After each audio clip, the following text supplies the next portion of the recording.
The second point mentioned, that is, the inability of the secular man to attain security for himself, his accomplishments and his possessions, is equally trenchant, for it drives home the essential fact of the futility of myth happiness, even to the degree that it may be thought to be attained. Fame must be added to, or it fades, yielding the irony that achieving a pinnacle of notoriety merely sets one up for a fall. What has been gained can be all too easily lost. The same is true of power and wealth. There is nothing a man can do to ensure that either will endure with absolute certainty. A brief survey of the history of the world will show definitively that wars, depressions, revolutions, climactic catastrophes, to name but a few of the more prominent and general sources of instability, have deposed many a ruler and impoverished many a millionaire. Moreover, no man knows when his hour will come. As fish are caught in a cruel net, or birds are taken in a snare, so men are trapped by evil times that fall unexpectedly upon them. Ecclesiastes 9:12. Do not strive to be rich. Put it out of your mind. For as soon as your eye lights upon wealth, it is no more. Indeed, it will surely sprout wings for itself and fly off to the heavens like an eagle. Proverbs 23:4 and 5. Whoever loves money never has money enough. Whoever loves wealth is never satisfied with his income. This too, that is struggling for wealth, is meaningless. Ecclesiastes 5:10. The sleep of the laborer is sweet, whether he eats little or much, but the abundance of the rich man permits him no sleep. I have seen a grievous evil under the sun, wealth hoarded to the harm of its owner, or wealth lost through some misfortune, so that when he has a son, there is nothing left for him. Ecclesiastes 5:12 through 14. A man's riches may ransom his life, but a poor man hears no threat. Proverbs 13:8. Pleasure is even more ephemeral than wealth. Like mist, it cannot quite be grasped and held, and so the ability to repeat it is virtually impossible to ensure, even in the near term. That is not to say, of course, that mankind has not devoted an inordinate amount of its collective energies to devising ever more exotic and entertaining diversions, but this is in itself an argument for the biblical position that earthly pleasures, again, beyond the simple godly ones, cannot really provide true happiness or real inner satisfaction. For if they could, one would think that our present Western world should be the happiest in history, inasmuch as devising and marketing entertainment has never before been carried to the heights we are now experiencing. But the reality is that we have also never before seen so many people so completely bankrupt in the spirit, so completely unsatisfied, just as soon as the entertainment of the moment has passed. There has never been a place or a time characterized by so much depression, so many suicides, or such an intensive rush to push this pseudo-enjoyment of the world to ever new extremes, certainly not because people are building happiness upon irrepressible happiness, but rather because every successive round of invention leaves them just as empty the last. All man's efforts are for his mouth, yet his appetite is never satisfied. Ecclesiastes 6:7. And whether it is pleasure or wealth or power or fame or any other avenue of pursuing happiness in this life apart from the truth of Jesus Christ, death ultimately will mock them all. Naked a man comes from his mother's womb, and as he comes, so he departs. He takes nothing from his labor that he can carry in his hand. Ecclesiastes 5:15. For all his wealth, a man will not abide on earth forever. He is like the beasts that perish. Psalm 49:12.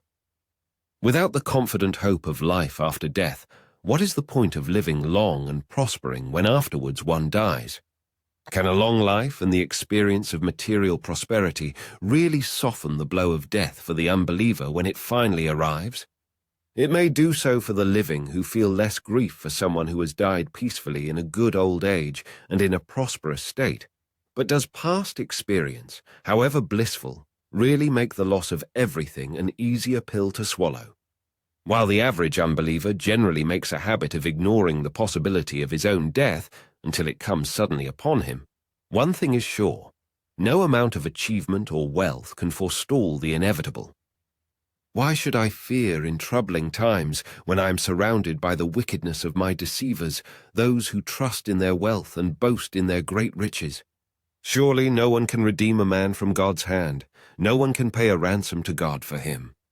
For the redemption price of a life is too precious for him to relent forever, that one should live on forever and not see corruption.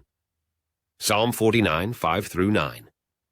But while human beings are only too willing to accept the idea of the mortality of others, a sense of personal immortality, or, more correctly put, an ability to procrastinate mentally until the very moment of death, is the rule when one examines one's own life.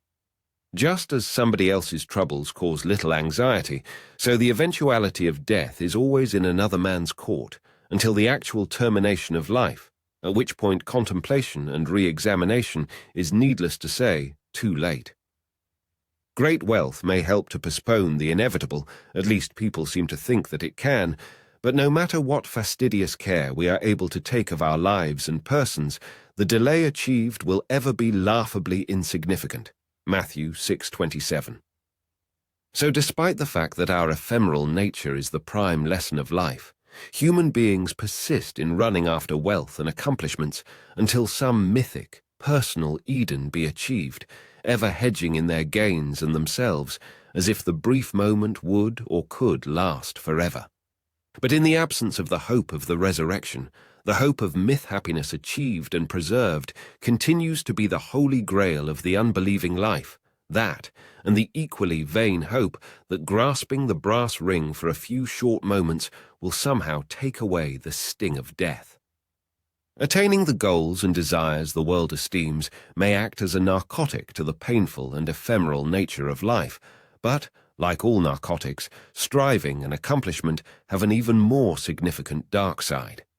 As wealth and achievement grow, so does worry. Worldly progress is, because of the nature of the world, vulnerable to loss, and even when very carefully and intelligently hedged, will never lose its essential fragility. This factor makes all who have bought into the struggle for myth happiness, especially those who have experienced some measure of success, even more sensitive to the possibility of loss. The principle that losing it is worse than never having it in the first place creates an enslavement effect, a dependency that is every bit as great as narcotic dependency. Fear of loss comes to control the life of the successful to an even more intense degree than desire for gain motivates those who are still striving for the worldly success. Combined with increasing myth happiness, tolerance, the principle that, as with narcotics, the effect of every new gain and achievement tends to wear off with increasing frequency, fear of loss helps to ensure a constantly accelerating cycle of futility. When these essential realities of life are faced honestly, it is easy to conclude with Solomon that everything is wearisome, more so than a man can express. Ecclesiastes 1:8. Nothing is new. Ecclesiastes 1:9 and 10. Nothing lasts.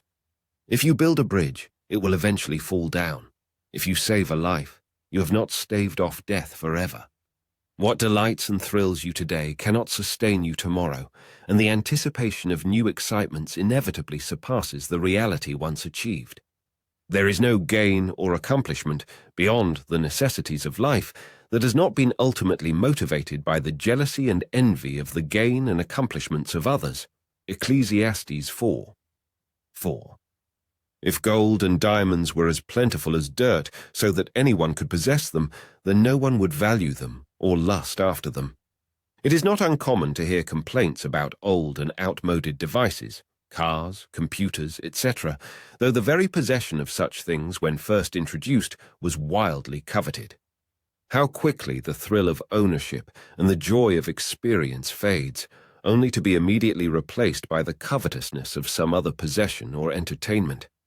And although the newspapers are daily filled to overflowing with the detailed accounts of the unhappiness of the rich, powerful, and famous, such cautionary tales do not deter mankind one whit from pursuing headlong the same futile course.